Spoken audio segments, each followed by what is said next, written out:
Élèves de grade 10, grade 11. Le chapitre d'aujourd'hui, c'est Operating System, 1.3.6 donc. Le Learning Objectives.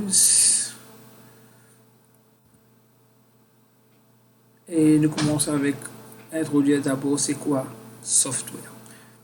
Software de nos syllabus computer, des petits classes on apprend, ça veut dire programme. Ça veut dire un programme qui nous sert dans le computer system. Il y a deux qualités de software. Il y a un système software et une application software. Système software, c'est qui user là pour servir pour faire quelque chose de useful pour lui. Un web processor, pour écrire un web browser, pour faire une web page, etc. Système software, lui, au contraire, c'est de servir pour contrôle opération du computer. C'est ça qui fait le computer travail. Donc, si pas un système software, application n'est pas pour software, n'est pas pour travail. En fait, c'est système software qui permet nous load d'application software de mémoire pour nous capables processer.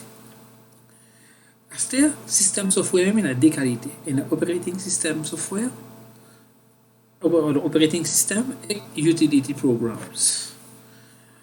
Operating system, c'est quoi? C'est comment les mots computer, comment ça fait arriver, mon bootstrap loader qui trouve le mot home chip, un petit programme ça, il y a le diamant CPU, et là, nous avons load operating system dans main memory.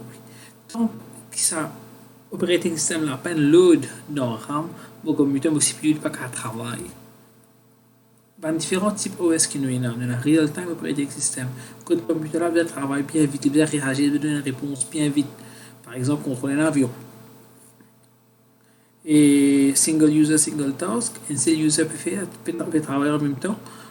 À la fois, un computer, par exemple, un téléphone portable, un peu comme un smartphone ici, un téléphone portable ordinaire. Multi-user. Multi-user, beaucoup de monde pensent que c'est beaucoup de users qui peuvent travailler en même temps dans un réseau. First, multi-user, la définition c'est beaucoup de users peuvent servir même CPU en même temps, et share same resources, same memory par exemple en même temps. Dans un contexte, un multi-user operating system, multi-user system, pardon, ce operating system là, il y a une chose qui tout ça un user qui est là, ça fait assez les temps. Ça fait assez processing time. Le travail principal en operating system, il manage hardware, software, resources. Il donne une interface pour moi, user, à cause avec sa computer là. Il manage aussi mon CPU, loading and unloading of programs, c'est pour programmer dans RAM, c'est programme dans RAM. Il manage un peripheral devices, c'est un interrupt in le code de mon printer, avoider le printer, etc. C'est ce travail.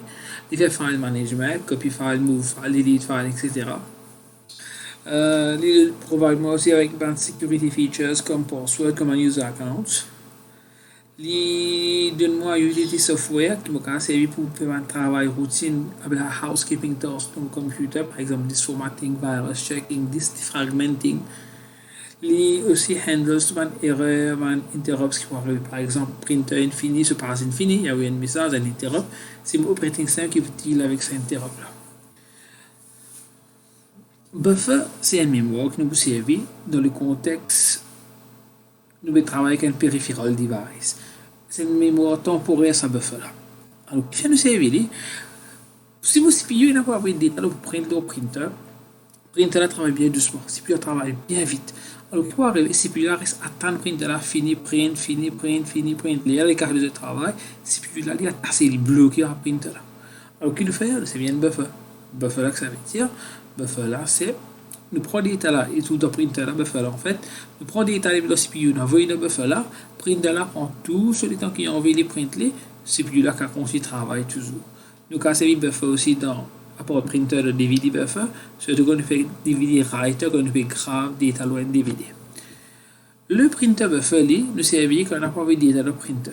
Si pas buffer, CPU là il peut bloquer, il a besoin d'attendre printer là fini.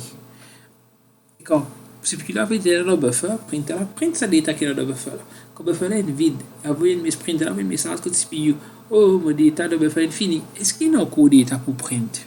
Si il y a, CPU là, réenvoyer encore, là, CPU là, continue les autres travail.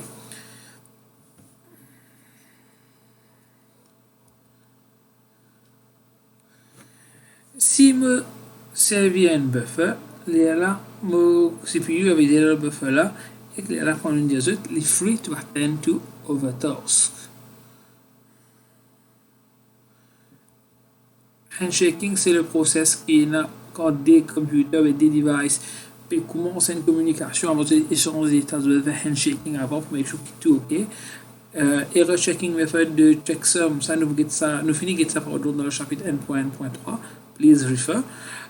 HCI, c'est Human Computer Interface, c'est façon qui moi, user, me cause avec mon computer. Il y a deux main types of user interface, il y a GUI et il y a CLI, bien sûr, il y a les autres, par exemple, Phone-based interface, etc. Mais pour l'instant, pour ça, il va relevant. GUI, c'est qui nous sert sur Windows. Il y a Windows, icon, menus, pointer, ça fait bien visuel. C'est facile pour servir. Novice users, comme nous avons servi. Deuxième, il y a CLI. CLI, nous avons une commande. Nous avons connu comment nous avons file, install, document, folders, y était. Comme les autres, GUI, c'est pas novice users et aussi pas young children qui vous servent. Par contre, CLI, c'est network technicians qui vous servent. Qui fait? Parce que CLI, nous avons un accès bien rapide au système en entier. Interrupt. Interrupt, c'est un signal. Interrupt, c'est un signal. C'est un signal, ça veut dire il peut informer le CPU qu'il arrive un problème, qu'il a besoin de toi, get ce problème-là, s'il te plaît. Le problème, c'est que le CPU, tout le temps, il fait travail. Tout le temps, il fait exécuter un programme. Alors, quand interrupt là, le CPU là, il dérange de ce travail. CPU là, qui fait after, il y a interrupt là, attends. Let me complete this current cycle, fetch execute cycle. Quand on finit, je get it. Quand CPU là, get interrupt là, c'est get interrupt là sur l'importance. C'est interrupt là, il est plus important que ce travail qu'il veut faire là. CPU prend ce travail qu'il veut faire, contents of PC, MEA, MDA, CIA, community, etc. Il save ça par là. Après, il y a get interrupt là. Si interrupt là moins important que le travail qu'il peut faire actuellement, il y a interrupt là, attend d'un queue, termine ce travail net, après il y a get interrupt là. Interrupt qui sorti depuis input, output, storage device, interrupt qui sorti aussi depuis dans software. Et tout interrupt qui arrivait, nous besoin enlever le CPU, parce que c'est le CPU qui peut handle les autres. Les autres interrupts, c'est une priorité. Dépendant de la priorité, nous regardons est-ce qu'il nous peut handle ou bien nous peut handle. On dirait un type d'interrupt qui est là. On a input-output interrupt, par exemple, après le print fini.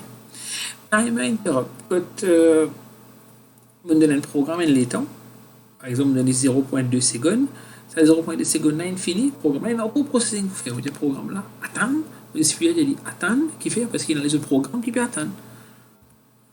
Software interrupt, quand vous PC atteint pour faire quelque chose qui est invalide, par exemple, vous avez accès à une mémoire adresse qui réserve ou bien qui peut exister, on fait division par 0, et là, comme tu as des crashs, mais avant qu'il crash, pour ne pas crash, il y avait un interrupt contre mon CPU.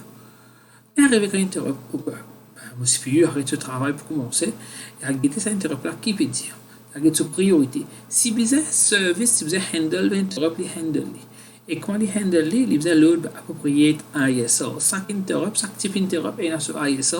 So interrupt service routine, c'est un programme qui nous sert pour handle, pour service, ça interrupt. Et quand CPU il finit avec ce service interrupt, il retourne avec ce travail que tu peux faire parce qu'il save sa PC, MEA, MDA, CIA, community, etc. que tu peux travailler là, il save ça pour là. Et il prend tout, il restaure ce valeur après il continue de travail. Maintenant, qu'est arrivé c'est interrupt aucun, pour lequel interrupt le service. Alors, qu'est arrivé, nous mettons dans le queue. L'exemple banal, dans la classe, on va expliquer, les élèves me posent une question. Ok, encore répondre à cette question, et l'autre élève me pose une question, un troisième élève me pose une question. On ne va pas répondre chaque question à moitié la moitié. Alors, ce qu'il nous fait, tout le monde élève qui vient élève là, mais après, please wait. Et le problème que nous avons avec Interrupt, c'est qu'il est possible que CPU là, il va pas être travailler avec Interrupt là assez vite, il prend du temps, puis tarder, il lag aux Interrupt. Et ça a trop beaucoup d'Interrupt, nous avons ça fait qu'appelle Stack Overflow. Donc, maintenant, c'est place pour store ça en Interrupt là. Et ça, c'est quelques links de capable de get une explication en détail de ce que nous causons aujourd'hui. Merci beaucoup de votre attention. Bon courage avec votre devoir. Bye bye.